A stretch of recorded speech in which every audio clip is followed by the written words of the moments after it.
Hamjambo, natumai mwazima, waheri wa afya, uhai na uzima mmepewa na Bwana.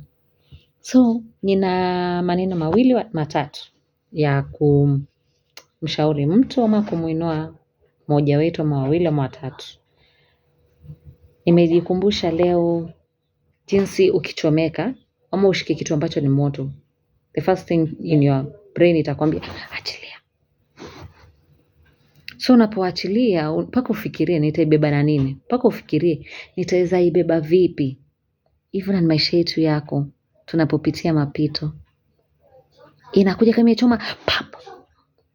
Usishtuke. Tafuta suluhu. Tafuta suluhu. Ni lipi nitafanya niweze kupita. Saa zingine moto inabidi upite katikati, lakini utapitaje katikati? Si utakuchoma bila Mungu. Unapita naye. Atakupatia kwambie tuko pamoja. Twende mwanangu, tutembee. Tia fora, twende utatoboa. Kwa hivyo tusipoteze tumaini letu. Tumaini letu liko kwa Bwana, si kwa mwanadamu, si kwa wake zetu, si kwa waume zetu, si kwa watoto wetu, si kwa wazazi wetu. Tumaini letu ni kwa Bwana. Kwa hivyo usikate tamaa. Kuna tumaini kwa mti ambao uliokatwa. Utachipuka tena. Chipuka leo, inuka, simama. Haimaanishi umeanguka ukae hapo. Inuka, simama, jikung'ute, shangilia Bwana kwa nafasi nyingine na fursa nyingine.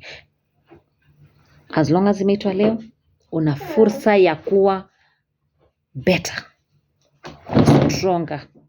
Kwa hivyo tusikubali tumaini liishe, kwa sababu tunaishi nyakati ambapo tumaini zetu zimeisha. Hatuna tumaini, hakuna. Unasikia umeanguka, unasikia ni kama ni gunia limetupwa chini. Hakuna. Inuka, jikung'ute. Wewe ni mtoto wa mfalme. Kumbuka wewe ni mtoto wa mfalme. Mfalme anavalishwa taji mwishowe. Kwa hivyo tusipoteze tumaini letu, tukimbie na mwendo ambao Bwana ametupa.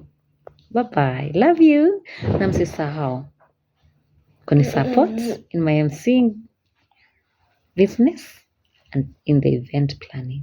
Love you guys.